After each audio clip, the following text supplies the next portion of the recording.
Hello and welcome to episode 18 of the Captain's Run. Dicko is out again this week, bit on and a bit crook, so it's me and Pratty again. We'll steer the ship. We've got Rosehill and Caulfield this week. How's the week been, Pratty? Mate, hasn't been too bad. I don't know what you were like when you were in Melbourne, but I was a big Melbourne club rat. This is really off topic. I used to love going clubbing and shit, and I found a few artists on Spotify that I used to listen to back in the day, and I've been reminiscing a little bit with a few fucking 2 and 3 hour sets from a few of the real old school DJs. It's been a week, but it's got me through work, mate. But how are you? Obviously, we had a little bit of news on Tuesday. Yeah, a little bit of a shock. He rang me, what was it, on Monday night. I thought something was up, something wasn't right. I was talking to him, and then he just sort of he wanted to tell me something. But yeah, he's told me he's stepping down. It's a bit of a shock at the time, and yeah, he's been an amazing coach, probably one of the best coaches you'll probably get in the AFL. The record he's got, obviously would have loved a couple of more premierships, but got one premiership in 2012, and we'll obviously talk a bit more on Monday about it all. But yeah, he's been great for me and great for the footy club. He's sticking around doing some stuff in strategy, so it's good to see. But yeah, we'll touch more on it on Monday, and yeah, it's great. Yep, love it, mate. And then before we tear in, we'll start with Rosehill. Just a reminder, tickets are on sale. Dicko and I at Werribee Race Club, we are hosting the stalls.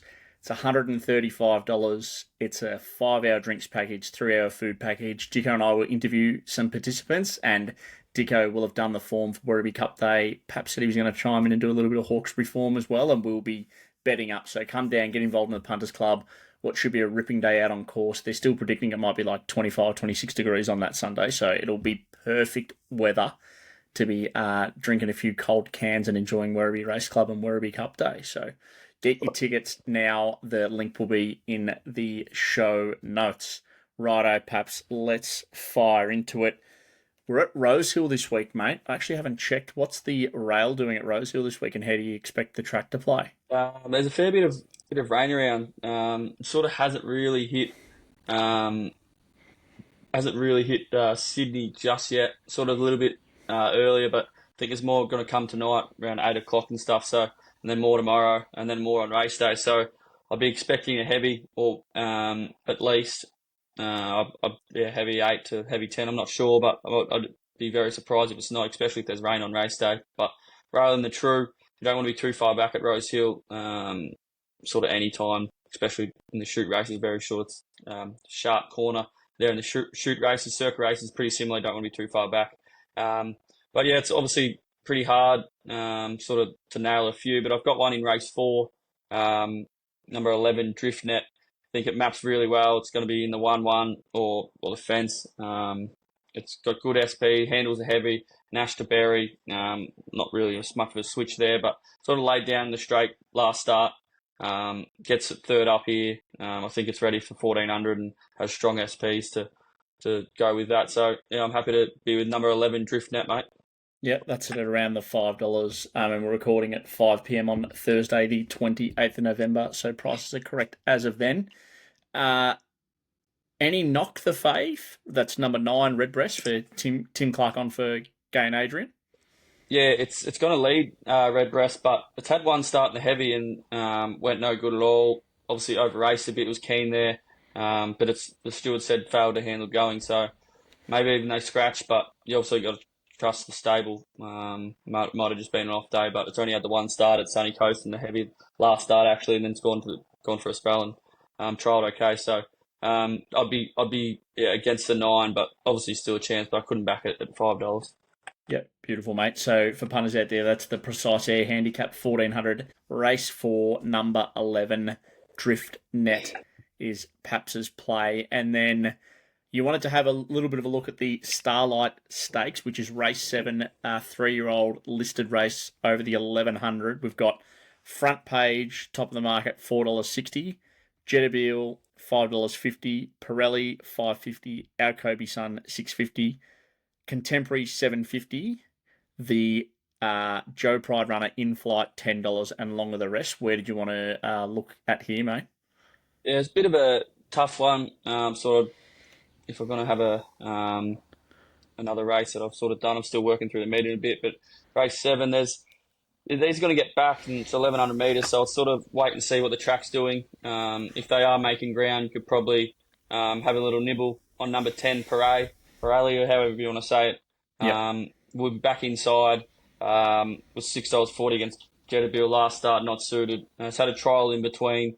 Was actually four wide, no cover back near the rear there and most of the way. Dragonstone actually come out and won that race. Has then gone on and run really well next start.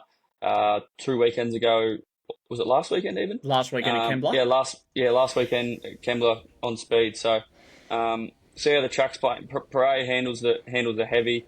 Obviously front page. I think it might have had one start on the heavy. Didn't go that well, but you obviously can trust the stable as well and see how it goes. But that will be on speed. In flight handles the heavy as well. So bit of a tough race. I'm sort of waiting and seeing the track, but Yep. Parade will be one that I'll keep an eye on throughout the meeting.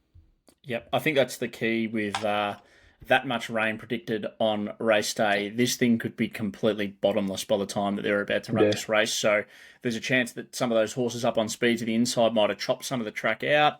There's a chance that they're now coming and swooping down the middle or whatever. I think rain on race day, and probably the reason why Paps isn't keen to step into heaps of them right at this point in time is there is a fair bit of rain around. And you've just got to watch track conditions on days like today.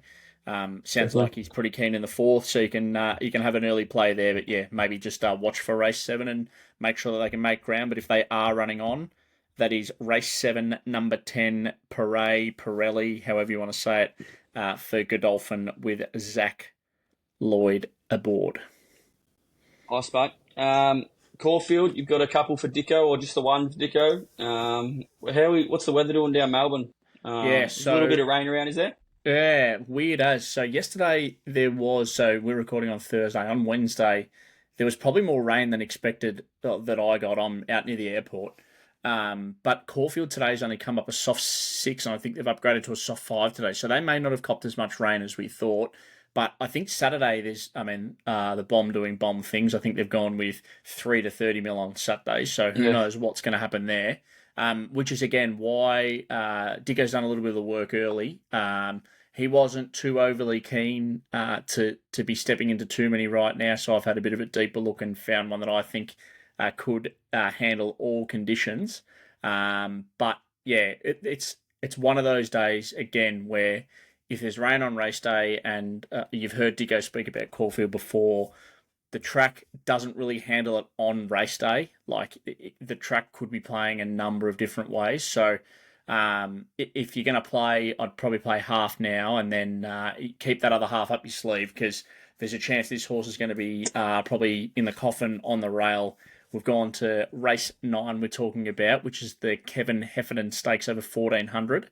I'm keen on Tuvalu, but this is probably going to land in the coffin or maybe in the 1-1 from barrier 2. If the inside's playing a little bit off, probably not as keen, and there's a chance they might be coming down the middle. But, I mean, this horse last start in a Group 1 SP'd $31 around horses like Komochi and other Wilster Party. Just go back and watch the replay. From barrier 14, Ethan Brown showed no intent. Took it all the way back, was not suited. It was snicked from the wide barrier. It ran a long, wide searching run, and hit the line extremely well. Tuvalu ran the fastest last 1,200 and 1,000 metres of the meeting that day.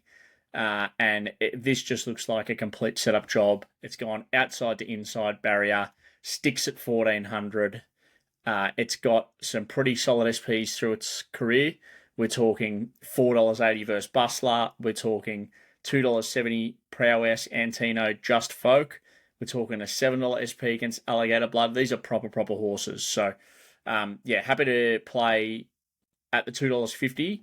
As I said, if you get looking at a bit early, I'd stake half now and then maybe keep half up your sleeve just in case the inside might be playing a little bit off and depending on how much rain. But this horse handles all conditions, and as long as they can still make ground along the inside, I think is a fantastic winning chance. I do not think you will see it go back to last at all. I think you will see Ethan Brown be pretty positive out of the barriers. So that's one. And then, mate, I haven't told you about the second one, but I'm going to go a little bit wide here. I've found another Here we one at go. Morphettville.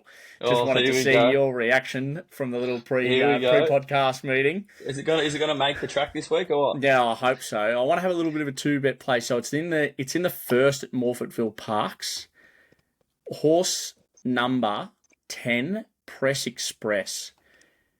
This horse has recently been switched from Peter Hardcare to the Sarah Rutten camp. You're probably thinking to yourself, who is Sarah Rutten? And you'd be correct, because since 2014, she's only had 159 runners. But how's this going, Paps? She's had 20 winners, profit on turnover of 1.6, and an average to expected of 1.13. So she can train them. And when Rochelle Mills sits on top, she's taking 2 off.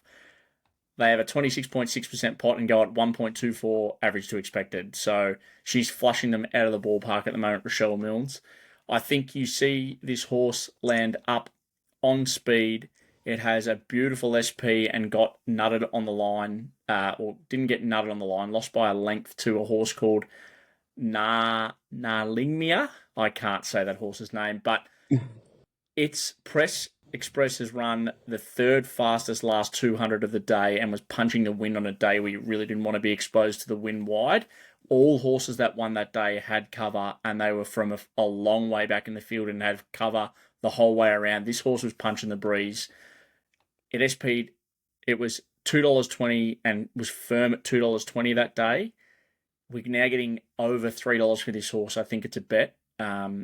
And hopefully we can start the day out in a good way. The only horse that I do want to save on, just because I'm just a little bit wary of what they're doing and why they're bringing this horse here, but Mick Price and Michael Kent Jr., horse number 8, is it Panagal?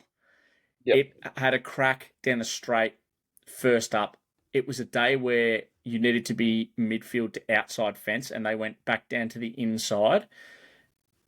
Horses out of that race include Wonder Boy, Pisces, Mark Dell, a few horses that have gone on and won since.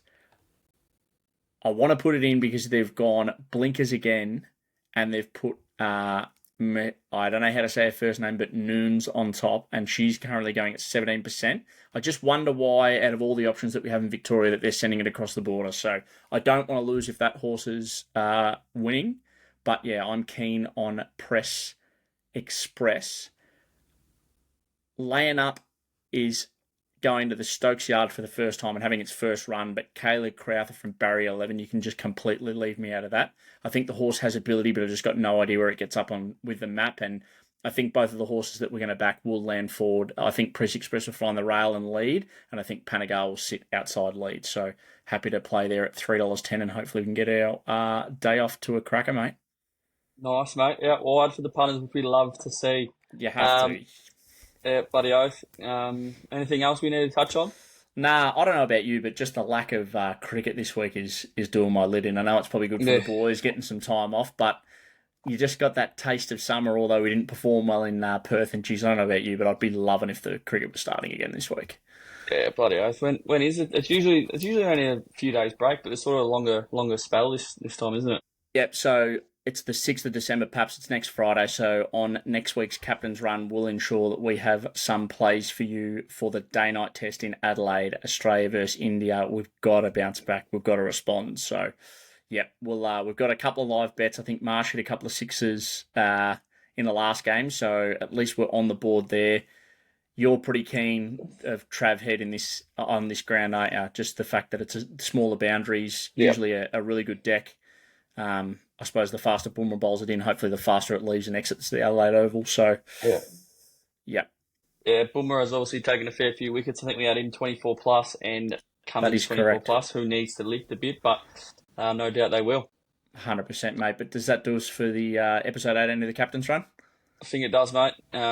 Obviously follow our set on Eyes on Ponies on Saturday. Obviously some wet tracks, so be wary, but there's always a winner, and hopefully we can find a couple. Love it, mate. Bye for now.